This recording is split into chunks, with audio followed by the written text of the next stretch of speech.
आप सभी साथियों का स्वागत है आपके अपने YouTube channel Shri Ram classes में। और दोस्तों, इस वीडियो में हम बात करेंगे आरपीएससी सेकंड ग्रेड एग्जाम जो 29 जनवरी 2023 को जो पेपर हुआ था ग्रुप सी और ग्रुप डी का पेपर, उसमें आपके जीके के 100 प्रश्न पूछे गए थे, जिसमें साइको के, राजस्थान जीके, इंडिया और वर्ल्ड जीके सभी शामिल थे। तो दोनों ही ग्रुप के आपके ग्रुप सी और ग्रुप डी के दोनों ही प्रश्नों को मिला के, दोनों ही पेपर को मिला के टोटल 200 प्रश्न हो रहे हैं। 200 ही प्रश्नों की आंसर की इस वीडियो में हम देखने वाले हैं। और ये पेपर आपके लिए जो दोनों पेपर है वो सीईटी एग्जाम आपका जाने वाला है 4, 5 और 11 फरवरी को, उसके लिए। और 25 तारीख से जो आपके 25 फरवरी से जो आपके जो रीट मेंस का जो एग्जाम होने जा रहा है थर्ड ग्रेड के लिए, उसके लिए काफ़ी शानदार पेपर होने वाले हैं। इसलिए आप इस वीडियो को शुरू से अंत तक देखें और इसी प्रकार से और वीडियो सोल्यूशन देखने के लिए आप चैनल को सब्सक्राइब कर सकते हैं। ये जो पेपर आपके सामने है वो पेपर फर्स्ट है और ये पेपर ग्रुप सी का पेपर है, जो कि सुबह की पहर में हुआ था साइंस वालों के लिए। तो आइए इस वीडियो को हम शुरू करते हैं। और इसका जो सबसे पहले हम देख लेते हैं राजस्थान जीके। ठीक है, सबसे पहले हम कवर करेंगे राजस्थान जीके को और फिर उसके बाद में इंडिया और वर्ल्ड जीके को, और फिर हम बाद में साइको के क्वेश्चन भी इसमें देखने वाले हैं। तो सबसे पहले हम राजस्थान जीके वाले पोर्शन को देख लेते हैं दोनों पेपर का। तो सबसे पहला प्रश्न आपके सामने है और ये प्रश्न बार बार है जो रिपीट हो सकते हैं वापस, तो इसको एक बार आप जरूर देखना। नदी जो कि वन की आशा के रूप में जानी जाती है, तो वन की आशा के रूप में बनास नदी को जाना जाता है। इसका आंसर हो जाएगा आपके बनास नदी। सही आंसर इसका सेकंड ऑप्शन है बनास नदी। आपके प्रश्नों का क्रम ऊपर नीचे हो सकते हैं, आप सीधा उत्तर की मिलान करेंगे और प्रश्न को देखेंगे। 30 नंबर क्वेश्चन आपके सामने है, कौन सा जिला समूह है जो राजस्थान में सर्वाधिक कुल वन क्षेत्र को घेरता है? सबसे ज्यादा वन क्षेत्र अपने उदयपुर में, चित्तौड़ में, 12 और करौली जिले में। ऑप्शन के अनुसार इसका तीसरा ऑप्शन हो जाएगा। ठीक है, इसका आंसर है तीसरा ऑप्शन, उदयपुर, करौली, चित्तौड़, 12 ये वाला जिला इसमें सही आंसर है।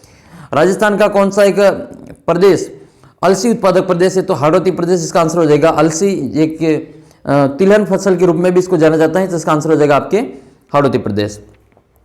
कौन सा सही नहीं है? इनमें से कौन सा सही नहीं है? तो इसमें जो रथ है वो गाय की नस्ल नहीं है, रथ जो भैंस की नस्ल है, तो इसका आंसर आपके 3 हो जाएगा। नेक्स्ट क्वेश्चन आपके विंध्यन कगार किस क्षेत्र में पाए जाते हैं? तो विंध्यन कगार आपका जो मुकुंदरा हिल्स जो पहाड़ियाँ होती है, कोटा, बूंदी, झालावाड़, ये इस क्षेत्र में पाया जाता है, तो कोटा, झालावाड़ इसका सही आंसर होगा। अगला प्रश्न इसमें कोपेन के अनुसार राजस्थान में कौन सा है जो जलवायु का प्रकार नहीं है? तो कोपेन ने देखो, एक तो ये BSHW दिया, BWHW दिया, CW, ठीक है, और इसमें आपके AW दिया। इसमें ये BWKW नहीं है, BWKW नहीं है। ठीक है, ये आंसर हो जाएगा अपना BWKW वाला फर्स्ट ऑप्शन। अगला प्रश्न आपके राजस्थान के कौन से जिले में वृहद जो लार्ज स्केल इंडस्ट्रीज है उनकी संख्या सर्वाधिक है? तो ये आपके अलवर हो जाएगा। ठीक है, इसका करेक्ट आंसर अलवर होगा। मिलान करना आपको पर्यटक स्थल और इसमें सर्किट से, तो इसमें आपको मिलान करना है पर्यटक स्थल और सर्किट से, पर्यटन सर्किट से। तो देखो, गन्ना पक्षी विहार आपके अलवर सर्किट में आता है, इसका आंसर हो जाएगा अलवर सर्किट। और गागरोन का किला हाड़ौती सर्किट में आता है, ब्रह्मा मंदिर जयपुर सर्किट में आता है, और गणेश्वर का उत्खनन क्षेत्र है वो आपके शेखावटी सर्किट में आता है। तो इसका आंसर हो जाएगा आपके 3, 4, 2, 1, 3, 4, 2, 1 ऑप्शन नंबर आपका पहला सही आंसर होगा। नेक्स्ट इसमें से कि भील जनजाति के द्वारा मैदानी भाग में की जाने वाली खेती को क्या कहते हैं? तो भील जनजाति के द्वारा जो जंगलों को जलाकर, पेड़ों को जलाकर जो खेती की जाती है उसको कहते हैं वालरा। क्या कहते हैं? वालरा। लेकिन ये वालरा अगर पहाड़ी पे होती है तो उसको कहते हैं चीमाता। पहाड़ी वाले को तो कहते हैं चीमाता। अब आप कैसे याद करेंगे? माता जी हमेशा पहाड़ी पे निवास करती। कोई से भी आपने जो लोक देवी का मंदिर देखा होगा, ठीक है, माता जी की मंदिर देखा होगा, तो वो पहाड़ी पे होता है। और ये मैदानी भाग में है ना, मैदानी भाग में होता है दज्जिया। मैदानी भाग में क्या होता है? दज्जिया। तो ये आप इस प्रकार से याद कर सकते हैं। वैसे पहाड़ी पर माता जी इस प्रकार से याद कर सकते हैं, और या फिर मैदानी भाग में द आ रहा है और दजिया में भी द आ रहा है, इस प्रकार से भी आप इसको कनेक्ट करके याद कर सकते हैं। बाकी बार बार भूल जाओगे, बाहर हम याद करते हैं लेकिन एग्जाम हॉल का प्रेशर इतना होता है कि हम वहाँ पे हमें जो सही चीज़ होती है वो गलत लगने लगती है और गलत चीज़ हमें सही लगने लग जाती है। तो ये सबके साथ में होता है, जैसा आप फील करते हैं वैसे सभी फील करते हैं, और ये सभी के साथ में होता है। खुद जो ऐसे क्वेश्चन हम देखते हैं कि हमें प्रश्न आ रहे हैं लेकिन वहाँ पर एग्जाम प्रेशर के कारण हम उनको गलत करके आ जाते हैं, और बाहर आके देखते हैं तो ये तो हमारा गलत हो गया। तो ये ऐसा सबके साथ में होता है, तो हम इसमें थोड़ा सा ट्रिक के माध्यम से इसको याद कर सकते हैं। तो बाकी तो इसको हम वालरा कहते हैं, बाकी मैदानी भाग में दजिया हो जाएगा और पहाड़ी पर ये चीमाता हो जाएगा। मैंने जो याद रख रखा है कि माता जी का जो मंदिर होता है वो पहाड़ी के ऊपर होता है, ऐसा मैंने इसको याद कर रखा है। दो ही तो वर्ड है इसमें, पहाड़ी और मैदानी। तो मैदानी में द है और दजिया में भी द है। इस प्रकार कैसे भी आप कनेक्ट करके उसको याद कर लेना, फिर आप कभी नहीं भूलेंगे। अगला प्रश्न देखते हैं आप इसमें। वैसे वालरा से याद आया कि एक लोक नृत्य वालर जो बिना वाद्य यंत्र के किया जाता है। वालर लोक नृत्य कौन सी जनजाति के द्वारा किया जाता है? आप कमेंट करके बताना। और वो जनजाति जो सिरोही क्षेत्र है उसमें निवास करती हैं। तो इसका उत्तर आप कमेंट करेंगे कि वालर जनजाति कौन से जिले में निवास करती हैं। सॉरी, वालर नृत्य किस जनजाति के द्वारा किया जाता है। अगला प्रश्न ये कि कौन सा है जो कथन राजस्थान के लिंगानुपात के बारे में 2011 के अनुसार जो सही नहीं है, गलत बताना आपको। तो पहला ही ऑप्शन आपके गलत हो जाएगा इसमें कि बाल लिंगानुपात 0 से 6 आयु समूह का जो है वो 998 है, ये गलत है। बाल लिंगानुपात कितना है राजस्थान का 888 है। और सबसे ज़्यादा जो बाल लिंगानुपात है वो अपने बांसवाड़ा जिले का, सही बात है ये। जबकि राजस्थान का जो लिंगानुपात है ग्रामीण लिंगानुपात वो 933 है और नगरीय लिंगानुपात की बात हो रही है जो कि 933 है। औसत ग्रामीण प्लस नगरीय, राजस्थान का टोटल एवरेज जो औसत लिंगानुपात है वो आपको कमेंट करके बताना है कि ये ग्रामीण बता दिया 933, नगरीय 914 है। तो औसत जो नगरीय और ग्रामीण दोनों को मिला के जो इसका आंसर आएगा वो कितना है, आप कमेंट करके बताएंगे इसका उत्तर। नेक्स्ट आपके कि रणथंभौर के चौहान राजवंश का संस्थापक कौन था। तो ये पृथ्वीराज चौहान तृतीय के पुत्र हैं, ये गोविंद राज, इन्होंने जो रणथंभौर के चौहानों की स्थापना की थी। हल्दीघाटी का प्रसिद्ध जो मैदान है वो किस जिले में आता है। तो हल्दीघाटी का जो मैदान है वो राजसमंद जिले में आता है। खमनोर ये वगैरह ये सभी राजसमंद जिले में आती है। बनास नदी के किनारे हल्दीघाटी का मैदान है। नेक्स्ट आपका 48 नंबर क्वेश्चन है, 1857 की क्रांति के समय मेवाड़ के महाराणा कौन थे। तो उस समय जो मेवाड़ के महाराणा थे 1857 में, वो थे मेवाड़ के महाराणा स्वरूप सिंह जी। और इनकी जो नीति थी वो अंग्रेजों के साथ सहयोग की नीति थी।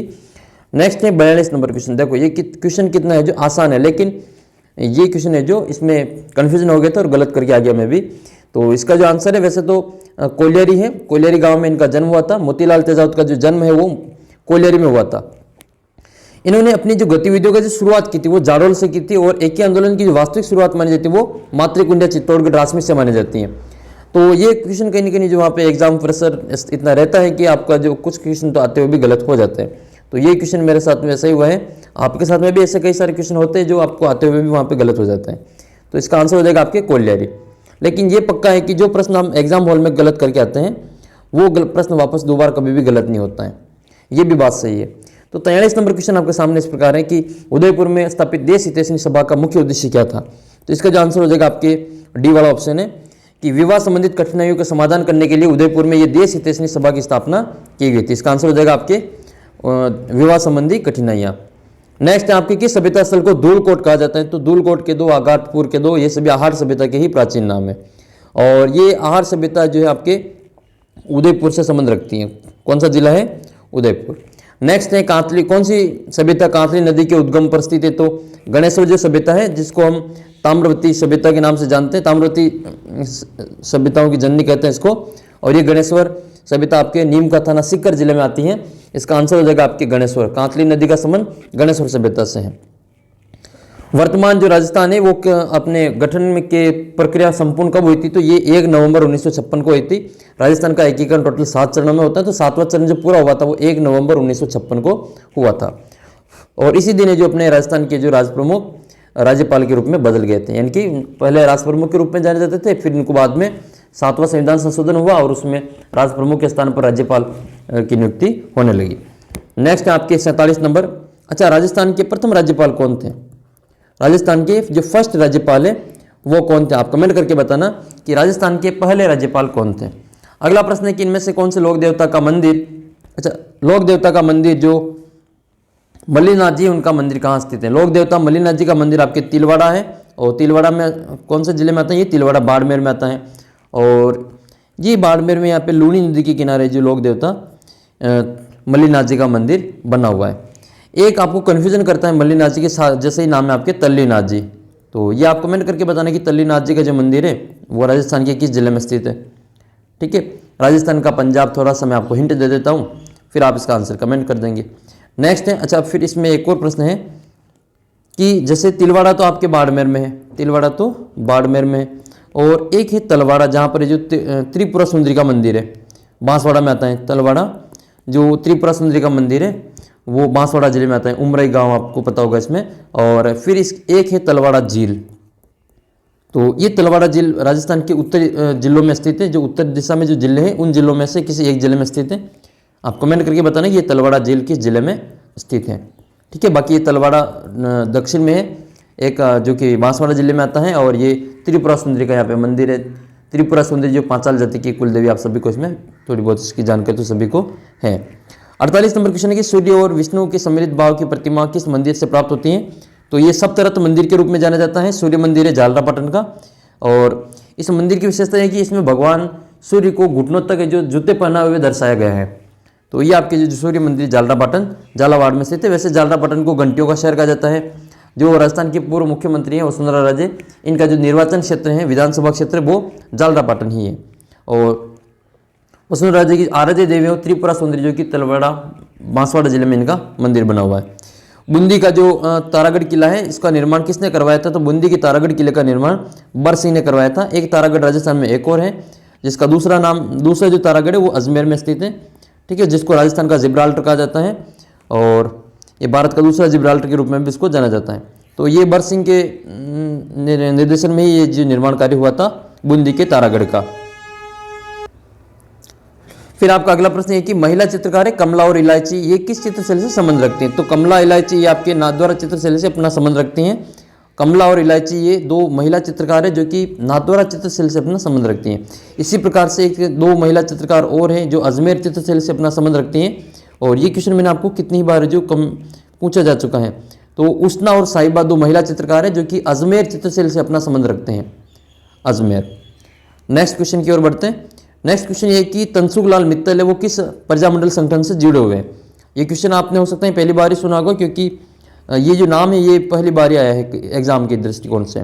तो अब ये इंपॉर्टेंट हो गया, तो अब आपको विशेष याद कर लेना है। तनसुखलाल मित्तल ये कोटा प्रजामंडल से संबंध रखते हैं। आंसर हो जाएगा इसका कोटा प्रजामंडल। नेक्स्ट है आपका 52 नंबर क्वेश्चन है, बरड़ का किसान आंदोलन किस भूतपूर्व देशी रियासत से संबंध रखता है? तो ये हो जाएगा आपका बूंदी। बूंदी का जो है बरड़ किसान आंदोलन संबंधित है। और इसी प्रकार से आपका जो डाबी किसान आंदोलन है वो भी बूंदी जिले से ही, बूंदी रियासत से ही अपना संबंध रखता है। नेक्स्ट क्वेश्चन की ओर चलते हैं। 53 नंबर है, सांझी के रूप में किस लोक देवी की पूजा की जाती है? तो कुंवारी कन्याओं के द्वारा सांझी बनाई जाती है और ये पार्वती जी की पूजा की जाती है इसमें। इसका आंसर हो जाएगा आपकी पार्वती।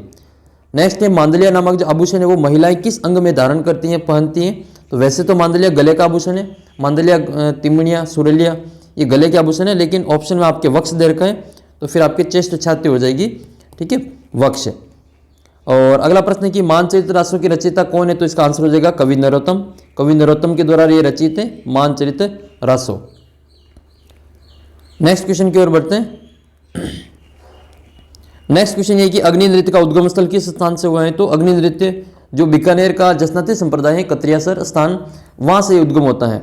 और ये जसनती संप्रदाय के ही सिद्ध पुरुषों के द्वारा ये नृत्य किया जाता है। इसमें अंगारों पर डांस करना, इसके अलावा मतीरे फोड़ना, ये सभी जो क्रियाएं जो की जाती हैं वो आपके इसी अग्नि डांस के अंतर्गत की जाती हैं।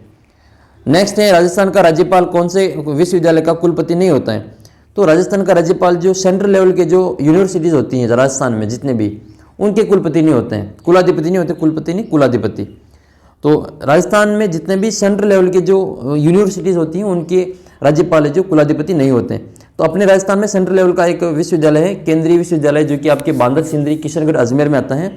और इसके जो कुलाधिपति हैं वो राज्यपाल नहीं होते। बाकी जो राजस्थान के अंतर्गत जितने भी उसके अंतर्गत आते हैं वो सभी कुलाधिपति अपने राजस्थान के राज्यपाल ही होते हैं। तो इसका आंसर हो जाएगा आपके पहला ऑप्शन है राजस्थान केंद्रीय विश्वविद्यालय, बांदर, सिंदरी, किशनगढ़, अजमेर में आता है ये। और ये 2009 में इसका उद्घाटन हुआ था। आप सभी को इसके बारे में थोड़ी सी जानकारी और एक्स्ट्रा इसमें रखनी है। किसकी सलाह पर जो राज्यपाल राजस्थान के विधानसभा सदस्य की निर्योग्यता संबंधी मामलों को निर्णय कर सकता है? तो जब भी विधानसभा सदस्यों की निर्योग्यता संबंधी मामलों का निर्णय करना होगा तो राज्यपाल किसकी सलाह लेगा? तो राज्यपाल जो निर्वाचन आयोग होगा उसकी सलाह उसमें लेगा।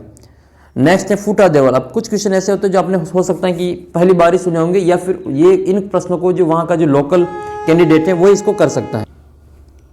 तो उनमें से ये क्वेश्चन ये है कि कुछ प्रश्नों का जवाब है जो या तो वहाँ के लोकल ही दे सकेंगे, जैसे ये फूटा देवल का मेला आप सभी को पता है, ये अब वैसे अब इम्पोर्टेंट हो गया फूटा देवल का मेला, लेकिन पहले इसको कोई नहीं जानता था। पहले ये कुंभलगढ़ के आसपास में केलवाड़ा में वहाँ पे लगता है ये फूटा देवल का मेला, जो परशुराम जी का मंदिर है वहाँ पर ये मेला लगता है। कुंभलगढ़, केलवाड़ा और इनके आसपास में ये मेला लगता है राजसमंद जिले में। लेकिन अब ये मेला जो काफ़ी प्रसिद्ध हो गया है, अब ये हर एग्जाम के लिए दृष्टिकोण से इंपॉर्टेंट है। तो कोई सा भी क्वेश्चन हो, जब तक एग्जाम में नहीं पूछा जाता है तब तक तो वो वैसे लगता है, लेकिन एग्जाम में पूछने के बाद में काफ़ी इंपॉर्टेंट हो जाता है। इसी प्रकार से थोड़े दिन पहले एक प्रश्न आया था लालिया कालिया का मेला, जो कि आपने पहली बार सुना होगा, लालिया कालिया का मेला। ये आप कमेंट करके बताना लालिया कालिया का मेला कहाँ लगता है। एक आपके थोड़े दिन पहले प्रश्न पूछा था भोजन थाली का मेला, भोजन थाली का मेला। एक छेला बावजी का मेला, छेला बावजी का मेला। ठीक है, ये सभी क्वेश्चन है जो आरपीएससी और एसएसबी बोर्ड ने पूछा हुआ है और आप इनका उत्तर कमेंट करके बताना। एक है सुरंगा, हाड़ौती का सुरंगा मेला, हाड़ौती का सुरंगा मेला। ये सभी क्वेश्चन आने के बाद में जो काफ़ी इंपॉर्टेंट हो जाते हैं, लेकिन जब तक हम पढ़ते हैं तब तक हमें इंपॉर्टेंट नहीं लगते हैं। लेकिन ये अब देखो फूटा देवला पे जो इंपॉर्टेंट है, जो कि राजसमंद जिले में लगता है। नेक्स्ट क्वेश्चन की ओर बात करते हैं, तो इन प्रश्नों के उत्तर आप कमेंट करेंगे। लालिया कालिया है, भोजन थाली का मेला है, और छेला बावजी का मेला, और ये सभी हाड़ौती का सुरंगा मेला, और एक और मेला है जो काफ़ी इंपॉर्टेंट है, और हो सकता है वो भीलवाड़ा वाले ही बताएंगे इसका आंसर, और कोई बाहर के हो तो वो भी बता देना। ठीक है, सोरत का मेला कहाँ लगता है। ठीक है, सोरत का मेला कहाँ लगता है। विशेष तौर पर जो भीलवाड़ा मांडलगढ़ तहसील के जो कैंडिडेट है वो तो इसको अवश्य बताएंगे, बाकी कैंडिडेट भी इसको बता सकते हैं सोरत का मेला कहाँ लगता है। नेक्स्ट आपके कजली तीज का त्यौहार कहाँ मनाया जाता है। तो कजली तीज का जो त्यौहार है वो आपके भाद्रपद महीने की कृष्ण पक्ष की तृतीया को मनाया जाता है, और बूंदी जिले में मनाया जाता है ये। और वैसे कजली तीज का जो दूसरा नाम है, इसको बड़ी तीज के नाम से भी जाना जाता है, इसको सातुरी तीज के नाम से भी जाना जाता है, इसको बूढ़ी तीज के नाम में से भी जाना जाता है। वैसे छोटी तीज का जो त्यौहार है वो आपके सावन महीने की शुक्ल पक्ष की तृतीया को मनाया जाता है, और ये जयपुर का प्रसिद्ध है। नेक्स्ट क्वेश्चन की ओर बात करते हैं, इसमें आपको मिलान करना है। इसमें आपके मानव अधिकार संरक्षण अधिनियम जो है वो आपके 1993 का है, और राज्य मानव अधिकार आयोग का जो गठन है वो सन 2000 में हुआ था, मार्च 2000 में, और इसका जो संशोधन हुआ था वो 2006 में हुआ था अधिनियम में। लेकिन इस राजस्थान राज्य मानवाधिकार आयोग के बारे में जो अधिसूचना आई थी वो 1999 में आई थी, एक साल बाद में, यानी कि ये 2000 में इसका गठन होता है, इसका पहले अध्यक्ष बनाए जाते हैं, तब से इसका जो अस्तित्व आता है 2000 से। इस प्रकार से इसका आंसर आपको मिलान कर लेना है। नेक्स्ट आपके 62 नंबर है, कौन सा इसमें सुमेलित नहीं है। मीठालाल मेहता ये भैरव सिंह शेखावत के समय थे, और केपीयू मेनन मोहनलाल सुखड़िया के समय से थे, ये सीके मैथ्यू वसुंधरा के समय में थे। ये कौन क्या है, किससे संबंध रखते हैं। एक तरफ आपको इसमें सीएम दे रखा है और एक तरफ आपको मुख्य सचिव दे रखे हैं। ठीक है, मुख्य सचिव, तो इसमें से कौन सा सुमेलित नहीं है। तो ये राजीव महर्षि वाला सही सुमेलित नहीं है, ये अशोक गहलोत के समय में नहीं थे, तो वसुंधरा राजे के समय में ही मुख्य सचिव रहे थे। ठीक है, इसमें से आपको एक नाम विशेष में आपको बताता हूँ, जो चित्तौड़गढ़ के साथी है मेरे, वो इस नाम पर गौर फरमाएंगे। ये जो मीठालाल मेहता है, ये चित्तौड़गढ़ जिले की जो बदेसर तहसील है उसके बासोड़ा गांव के निवासी थे मीठालाल मेहता। तो ये मीठालाल मेहता जो राजस्थान के मुख्य सचिव रहे, चित्तौड़गढ़ जिले की जो बदेसर तहसील है वहाँ के जो बासोड़ा के ये निवासी थे। और अभी आप सभी को पता होगा राजस्थान सरकार ने एक पेनोरमा बनाने की घोषणा की है, अमरा भगत का पेनोरमा। ठीक है, अमरा जी का पेनोरमा बनाने की घोषणा की है, और ये जो पेनोरमा बनेगा, ये पेनोरमा इसी बासोड़ा के दौलतपुरा गांव में बनेगा। ये बदेसर, ये चित्तौड़ की बदेसर तहसील के बासोड़ा का दौलतपुरा गांव है, इसका पंचायत है, बागुन पंचायत में आता है ये। तो दौलतपुरा गांव में ये जो पेनोरमा बनने जा रहा है, सरकार की ओर से इसके जो 4 करोड़ रुपए की जो स्वीकृति वो प्रदान कर दी है, और अभी जो इसकी निर्माणाधीन कार्य जो शुरू हो गए हैं। तो ये मतलब ये निर्माणाधीन है इसका मतलब कार्यक्रम। तो ये अमरा जी भगत का जो पेनोरमा है वो आपके बासोड़ा दौलतपुरा गांव में बनेगा, और इसके लिए 4 करोड़ की राशि दी गई है। तो ये मीठालाल मेहता, इनका संबंध भी आपके इसी बासोड़ा गांव से है। तो ये थोड़ी सी इसमें एक्स्ट्रा जानकारी थी, आइए इसको हम आगे देख लेते हैं। नेक्स्ट है, कौन सा कथन है जो राजस्थान लोक सेवा आयोग में सब गलत है। देखो, हो सकता है कि इस प्रश्न में आपको थोड़ा डाउटफुल लगे जो मैं आपको आंसर बताऊं, क्योंकि हमने जो राजस्थान में आरपीएससी की जो स्थापना पढ़ी है, आरपीएससी की जो स्थापना पढ़ी या तो आपने 16 अगस्त पढ़ रखी है, 16 अगस्त 1949 पढ़ रखी है। ठीक है, या फिर आपने पढ़ रखी है 20 अगस्त 1949, 20 अगस्त 1949। लेकिन राजस्थान में जो आरपीएससी की जो ऑफिशियल स्थापना हुई थी, गजट नोटिफिकेशन वाला जो होता है, ये 22 दिसंबर 1949 को राजस्थान जो आरपीएससी की स्थापना होती है। 22 दिसंबर 1949 को जो आरपीएससी की ऑफिशियल स्थापना होती है, और इसी दिन आरपीएससी अपना जो स्थापना दिवस भी मनाता है। अभी हाल ही में जो 22 दिसंबर गई थी, उस दिन ये जो 74वां जो स्थापना दिवस आरपीएससी ने मनाया था। ठीक है, 74वां।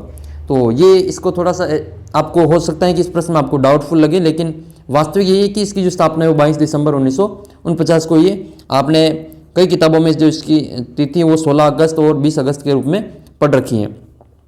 तो आइए इसको हम गलत कथन को देख लेते हैं, कौन सा कथन इसमें गलत है।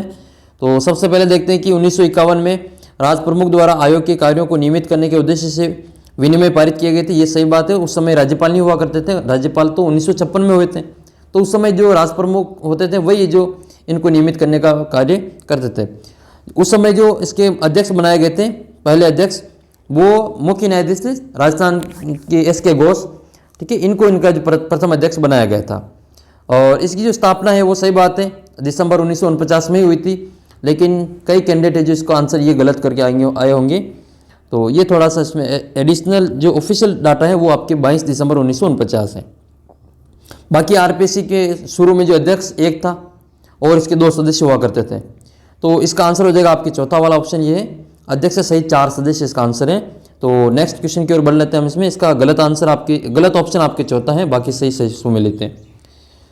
इसी प्रकार के और वीडियो सॉल्यूशन देखने के लिए आप चाहे तो चैनल को सब्सक्राइब कर सकते हैं और PDF के लिए हमारा जो टेलीग्राम ग्रुप है उसको ज्वाइन कर सकते हैं, ठीक है। ये श्रीराम क्लासेस 17 सर्च करेंगे तो भी आपको जो टेलीग्राम पे इसका लिंक आपको मिल जाएगा। लगभग उसमें 11,000 प्लस है जो कैंडिडेट उसमें जुड़े हुए हैं। नेक्स्ट है, ये 2017 में राष्ट्रपति चुनाव हुए थे। राजस्थान विधानसभा के एक सदस्य का मत का मूल्य कितना था? आपको वोट वैल्यू बतानी है, जो प्रेसिडेंट इलेक्शन होते हैं उनके लिए। लेकिन ये 2017 की बात हो रही है। अभी जो द्रौपदी मुर्मू राष्ट्रपति का चुनाव जीती वो वाला नहीं है, ये उससे पहले जो रामनाथ कोविंद चुनाव जीते थे वो वाला चुनाव है। तो उस समय जो राष्ट्रपति चुनाव में राजस्थान विधानसभा के सदस्य का एक मत का जो मूल्य था वो 129 था। कितना था ये? 129। और अभी भी इसका एक मूल्य 129 ही है द्रौपदी मुर्मू के समय भी। नेक्स्ट है आपके, राजस्थान विधानसभा के किसी भी सदस्य के त्यागपत्र के संबंध में कौन सा कथन सही नहीं है? तो इसमें जो आपका जो दूसरा ऑप्शन है कि कोई सदस्य अपना त्यागपत्र अध्यक्ष को सौंपने के 30 दिनों के भीतर त्यागपत्र वापस ले सकता है, ये गलत है। क्योंकि अभी हाल ही में आपने देखा होगा राजस्थान सरकार के लगभग 90 से अधिक जो MLA थे, इन्होंने अपना इस्तीफा जो त्यागपत्र वो विधानसभा को अध्यक्ष को दे दिए थे, सौंप दिए थे, ठीक है। तो उस समय और वो इस्तीफे वापस भी नहीं लिए थे, अभी लगभग 3-3.5 महीने हो गए उस बात को। तो ये वाली बात इसमें आ सकते हैं, बाकी तीनों इसमें सही है। और ये प्रश्न जो पूछा गया है उसी संदर्भ में पूछा गया है जो थोड़े दिन पहले राजस्थान में जो चला था ये कार्यक्रम विधानसभा में त्यागपत्र देने वाला, तो उसी के संबंध में ये प्रश्न पूछा गया है। तो इसका पहला कथन सही है कि किसी अध्यक्ष को त्यागपत्र पोस्ट या फिर किसी अन्य माध्यम से प्राप्त किया जा सकता है और अध्यक्ष स्वयं की संतुष्टि के लिए कि त्यागपत्र स्वैच्छिक है असली है इसकी जांच करा सकता है जैसे कि वो उचित समझे। तो ये बात तो बिल्कुल सही है। फिर इसका तीसरा है कि कोई सदस्य जो सदन में अपनी सदस्यता से त्यागपत्र देना चाहता है अपने हस्ताक्षर सहित लेख द्वारा अध्यक्ष को सूचित करेगा, ये भी सही बात है इसमें। और यदि कोई सदस्य अध्यक्ष के समक्ष व्यक्तिगत उपस्थित होकर त्यागपत्र सौंपता है या फिर सूचित करता है कि त्यागपत्र स्वैच्छिक है और असली है, तो अध्यक्ष के पास उसके विपरीत कोई सूचना अथवा ज्ञान नहीं है, अध्यक्ष तुरंत उस त्यागपत्र को स्वीकार कर सकता है। तो ऐसा भी उसमें वो स्वीकार कर सकता है। तो अपना जो आंसर है उसमें ये तीसरा हो जाएगा कि कोई सदस्य अपना त्यागपत्र अध्यक्ष को 30 दिन के सौंपने के 30 दिन के भीतर जो वापस ले सकता है। नेक्स्ट है फिर अगला क्वेश्चन है 66 नंबर, राजस्थान पंचायती राज अधिनियम 2021 की गजट नोटिफिकेशन के उपरांत ग्राम सेवक को किस नाम से जाना जाता है? तो ये 2021 में जो संशोधन हुआ था, ठीक है, उसमें एक धारा में संशोधन किया था 89 के अंतर्गत। इसमें ये 89 धारा में जो ग्राम सेवक था अब उसको ग्राम विकास अधिकारी के रूप में जाना जाएगा। पहले ग्राम सेवक के ग्राम सचिव के रूप में आप सभी जानते थे इनको, और अब इनको वीडियो के रूप में जानते हैं। वैसे वीडियो का जो एग्जाम हुआ था उसमें इसको काफ़ी पॉपुलर बनाया गया था और ये एग्जाम में पूछा भी जा चुका है। तो वो धारा आप याद कर लें, 89 धारा है ये। 67 नंबर क्वेश्चन आपके सामने है कि 15वीं राजस्थान विधानसभा के दौरान कितने स्थानों पर है जो विधानसभा उपचुनाव हुए? बाई इलेक्शन कहाँ पर कितने स्थान पर हुए? तो आप सभी को पता होगा कि राजस्थान में लगभग जो अब तक जो 8 विधानसभा में उपचुनाव हो चुके हैं। इनमें सबसे ज़्यादा जो चुनाव जीते हैं उपचुनाव वो कांग्रेस की ओर से जीते गए हैं, और फिर बीजेपी और एक है RLP, इन्होंने अपने उपचुनाव जीते हैं। तो 6 तो जीते हैं कांग्रेस ने, एक बीजेपी ने जीता है और एक RLP ने जीता है। तो ये सभी, ये बीजेपी वाला तो ये जो दीप्ति किरण माहेश्वरी है ना राजसमंद, वहाँ से बीजेपी की उपचुनाव जीती थी, और ये RLP की जो जीते थे वो नारायण बेनीवाल जीते थे। तो ये RLP के एक MLA हैं इसमें जो बाई इलेक्शन में जीते थे। और एक है आपके कांग्रेस के, इसमें 6। तो कांग्रेस की जो नवीनतम बाई इलेक्शन हुए थे, मतलब कांग्रेस के नवीनतम जो MLA है जो बाई इलेक्शन में जीते हैं वो अनिल शर्मा है जो सरदार शहर से जीते हैं, चूरू से। तो ये सभी आप इसमें याद कर लेना इसमें। नेक्स्ट क्वेश्चन की ओर बढ़ते हैं 68 नंबर क्वेश्चन की। राजस्थान सिविल सेवा अपीली प्राधिकरण जयपुर पीठ के क्षेत्राधिकार में आने वाले संभाग का सही समूह पहचान करना है। तो इसका जो आंसर होगा आपके जयपुर, अजमेर, भरतपुर और कोटा होगा। ठीक है, तो इसका आंसर आपके सेकंड ऑप्शन है इसमें, जयपुर, अजमेर, भरतपुर और कोटा। नेक्स्ट है, राजस्थान सरकार ने कौन सा दिन विद्यालय में बच्चों के लिए नो बैग डे घोषित किया है। तो हर शनिवार को हम नो बैग डे मनाते हैं स्कूलों में, इसका आंसर हो जाएगा आपके शनिवार को नो बैग डे। लेकिन एक प्रश्न का उत्तर आप कमेंट करेंगे कि राजस्थान सरकार में बच्चों के लिए कक्षा 1 से 8 तक के लिए बच्चों को दूध पिलाने से संबंधित एक दुग्ध योजना चल रही है, मुख्यमंत्री बाल गोपाल योजना। ठीक है, बाल गोपाल योजना। बाल गोपाल योजना के तहत क्या होता है कि 1 से 5 तक की जो 150 ml बच्चों को दूध पिलाया जाता है और सप्ताह में 2 दिन पिलाया जाता है, सप्ताह में 2 दिन पिलाया जाता है। और 6ठी से 8वीं तक के बच्चों को 200 ml जो दूध है वो पिलाया जाता है, पाउडर मिलता है इनको और फिर ये दूध बना के इसको पिलाते हैं।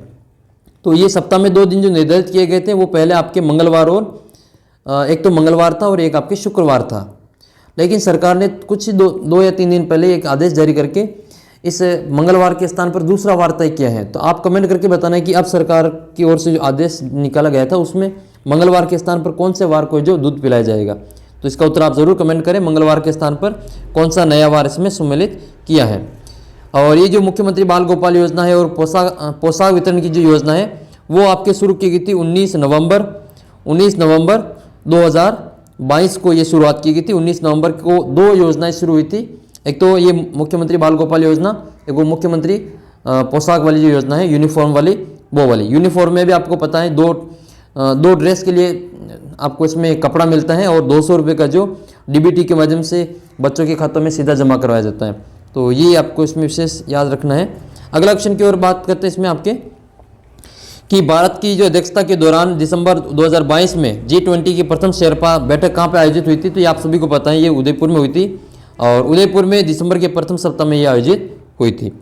नेक्स्ट है एक राजस्थानी नाटक है आलेखू अम्बा, जिसको 2022 का राजस्थानी का साहित्य अकादमी पुरस्कार मिला है। इसलिए इस प्रश्न को पूछा गया है कि राजस्थानी का जो 2022 का साहित्य अकादमी पुरस्कार मिला है वो कमल रंगा को दिया गया है और कमल रंगा की किताब का नाम है आपके ये आलेखू अम्बा। इससे पहले जो 2021 का मिला था वो 2021 का मिला था मिठेश निर्मोही को। ठीक है, मिठेश निर्मोही को जो साहित्य अकादमी पुरस्कार मिला था 2021 में और इनकी जो रचना थी वो थी मुक्ति। कौन सी थी ये? मुक्ति। नेक्स्ट क्वेश्चन की ओर बढ़ते हैं कि जो आमागढ़ लेपर्ड है वो किस शहर में स्थित है। आमागढ़ लेपर्ड ये भी हाल ही में इसकी घोषणा हुई थी, तो इसका आंसर हो जाएगा आपके जयपुर। आमागढ़ लेपर्ड कहाँ पे है? जयपुर में है। अगला क्वेश्चन है 73 नंबर है कि राजस्थान विधानसभा की लोक लेखा समिति का सदस्यों का कार्यकाल कितना होता है। तो लोक लेखा समिति का जो कार्यकाल है वो 1 साल होता है। कितना होता है? 1 साल होता है। नेक्स्ट है आपके किन्होंने राजस्थान विधानसभा में हाल ही में डिजिटल म्यूजियम का उद्घाटन किया है। तो इसका आंसर हो जाएगा आपके मुख्य न्यायाधीश है VN रमन्ना, इनके द्वारा इसका न्यायाधीश किया गया था और इसका जो नाम रखा गया था वो नरेटिव असेंबली के रूप में इसका नाम रखा गया था। नरेटिव से संबंधित इसका नाम है, तो वो आप इसे याद रखें। सेकंड पारी में ये प्रश्न पूछा गया था। तो उद्घाटन जो किया गया था वो आपके VN रमन्ना ने किया गया था। ये देश का पहला इस प्रकार का जो डिजिटल है जो विधानसभा के रूप में म्यूजियम के रूप में इसको स्थापित किया गया है। अगला प्रश्न आपके सामने है कि राजस्थान में पहली हॉकी जनजातीय अकादमी कहाँ स्थापित की गई। तो ये आपके उदयपुर में स्थापित की गई है। नेक्स्ट है दिसंबर 2022 में वीर बाला कालीबाई पुरस्कार किसको दिया गया। तो ये दिया गया था आपके राज कलासुआ को। ये राज कलासुआ को वीर बाला कालीबाई पुरस्कार दिया गया है। आने वाले एग्जाम्स के लिए काफ़ी इंपॉर्टेंट है, चाहे आपका CET का एग्जाम हो या फिर रीट मेंस का एग्जाम हो। और नेक्स्ट क्वेश्चन की ओर बढ़ते हैं। जो राजस्थान जीके के क्वेश्चन है वो हम पहले देख लेते हैं। तो नेक्स्ट राजस्थान जीके का अगला क्वेश्चन ये है आपके 79 नंबर है कि मरुस्थलीकरण को रोकने के लिए खाद्य और ग्रामोद्योग आयोग के द्वारा किस कार्यक्रम का शुरुआत की गई है। तो इसका आंसर हो जाएगा आपके green bolt, project bolt. Green bolt नहीं, प्रोजेक्ट बोल्ट भी नहीं, ये बोल्ड है ना। प्रोजेक्ट बोल्ट की स्थापना की गई है। अगला प्रश्न आपके है कि राजस्थान के किस जिले का साक्षरता दर सबसे कम है। तो जालौर की साक्षरता दर सबसे कम है। नेक्स्ट है आपके नेक्स्ट क्वेश्चन की ओर बढ़ते हैं। जो राजस्थान जीके का हम उनको पहले देख लेते हैं। तो ये जो ग्रुप आपके C का पेपर हुआ था उसके जो हमने राजस्थान जीके के क्वेश्चन देख लिए। अब हम इसमें आपके इंडिया और वर्ल्ड जीके भी देख लेते हैं। फिर हम आपका जो ग्रुप D का पेपर हुआ था वो भी देखेंगे। इसके बाद में साइको के सारे क्वेश्चन एक साथ देखेंगे। तो आइए अब हम इसमें इंडिया और वर्ल्ड जीके के क्वेश्चन को देख लेते हैं, या फिर हम पहले जो इसमें आपके राजस्थान जीके के क्वेश्चन को जो सेकंड पेपर हुआ था उसको देख लेते हैं।